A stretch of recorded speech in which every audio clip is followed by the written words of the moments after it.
All right, let's talk about how to go through your Shopify store. So the first thing is, how do we access it? So lifetechsupplies.myshopify.com/admin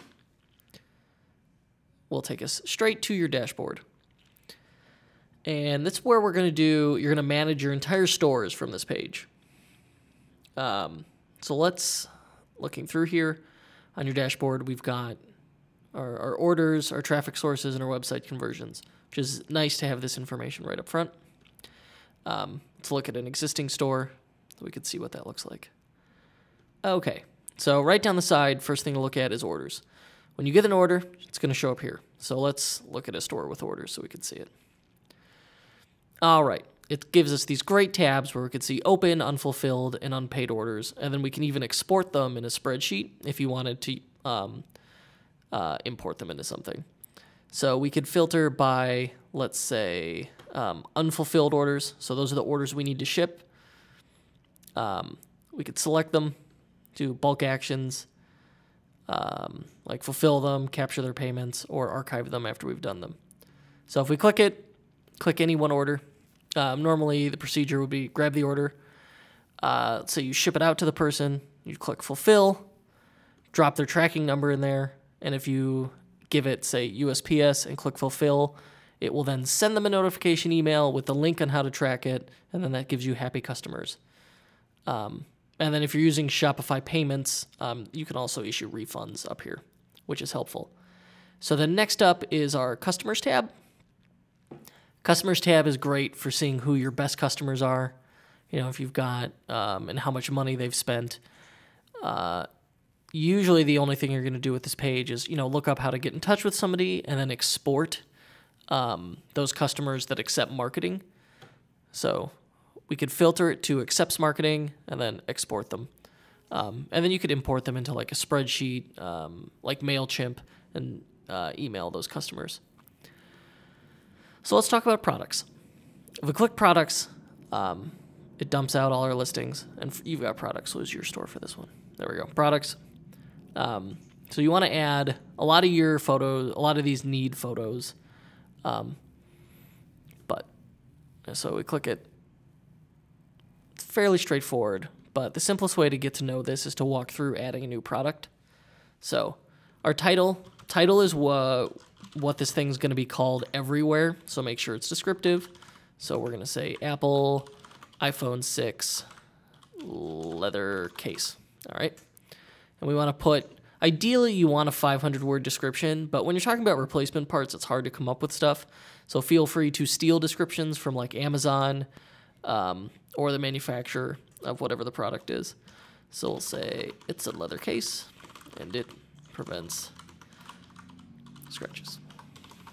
And then you've got this nice WYSIWYG editor. So we could say like bold, and it's nice. Type. You could create a new type, but for simplicity, try to stick to this schema that I've come up with here. Other than accessories, for the most part, I've just broken this down by device or vendor. So grab that. Again, vendor. We've got Apple or Lifetech, or you can create a new vendor. This is just who manufactures it or who you get it from. Price is what you sell it for. Compare at price is the MSRP. So if you've got a sale price, it's a good idea to put that MSRP in there so that way people get an idea of their discount. SKU is what you see. Barcode, UPC if you want. This is especially helpful if you're selling products on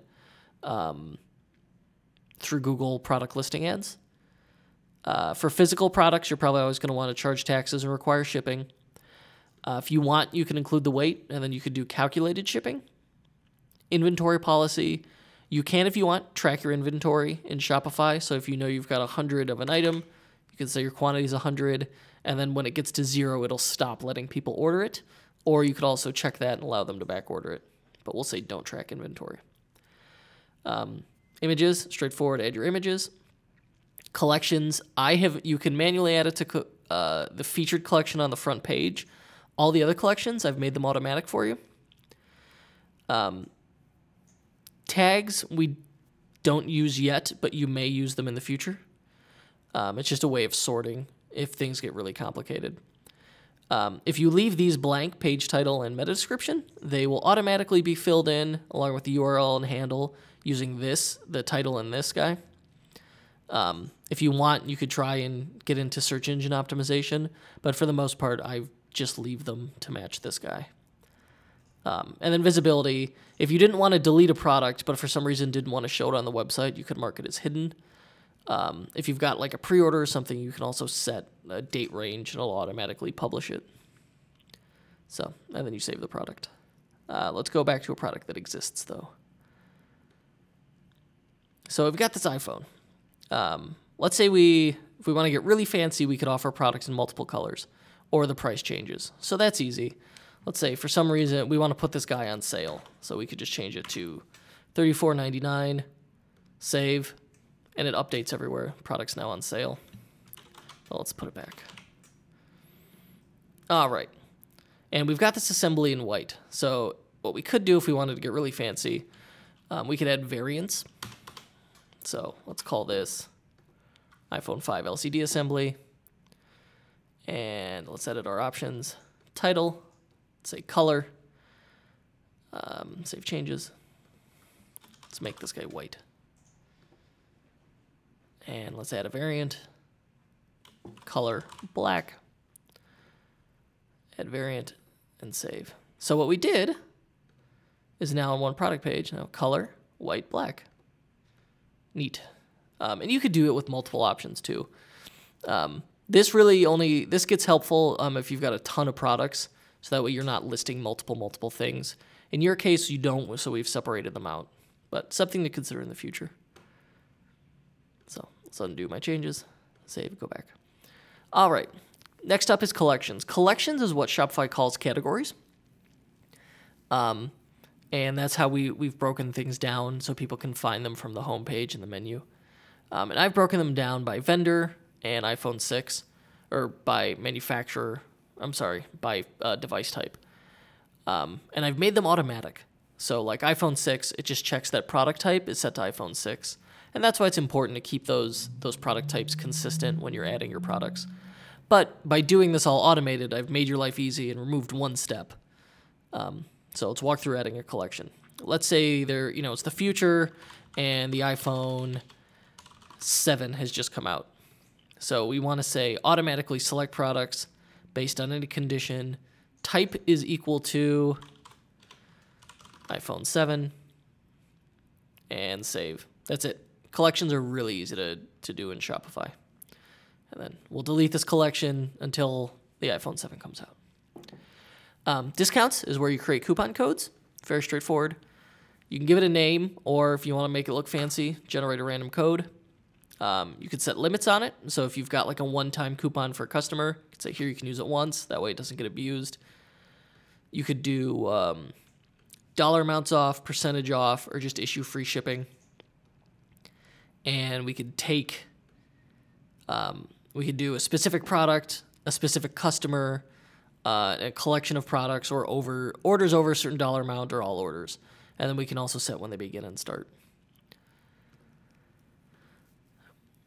Gift cards, if you wanted to, you could sell gift cards. That gets a little confusing, but probably doesn't apply to your store. But if you wanted to do it, you could upgrade to the professional or unlimited plan and sell gift cards. Reports is neat if you're doing a lot of sales and you want to get, or if you've got to pay like sales tax, you could just generate. You could spit out. You could generate a report and figure out how many, for a particular month, how much sales tax you collected. Make your reporting to the state easy.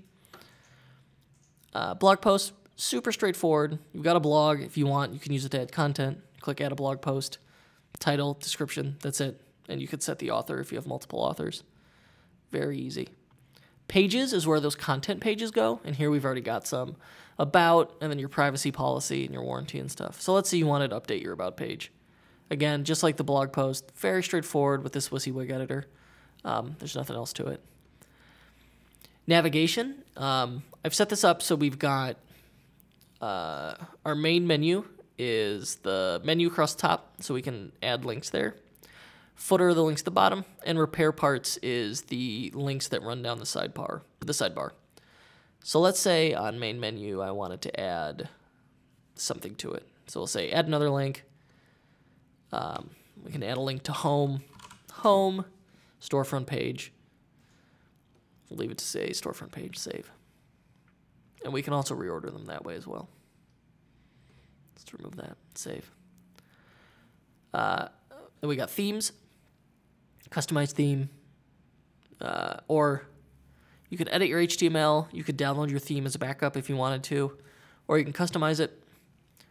You could set your colors. There's a lot of features or customizations and options in the theme. But let's see. And if you click this, it'll change it to a different preset. I wouldn't mess with it. You'll undo a lot of my work if you play with this. Apps is where things get fun. If you visit the App Store, you can add various apps. Some of them will just work. Some require some setup, but they'll include instructions. And settings, finally, is just your store settings. And I don't think you should have to change anything in here. But if you wanted to, like under shipping, I've set shipping based on pricing, looking at your competitors and how they were pricing stuff. But you could change your shipping prices in here. And what else do we got? Yeah, that's about it. Let's go back to our admin. And there you go. All right, if you have any questions, check the Shopify Merchant Quick Reference Guide PDF I sent you. It's got a lot of quick answers or links to more answers. Otherwise, just send me an email, and I will help you out. Ugh.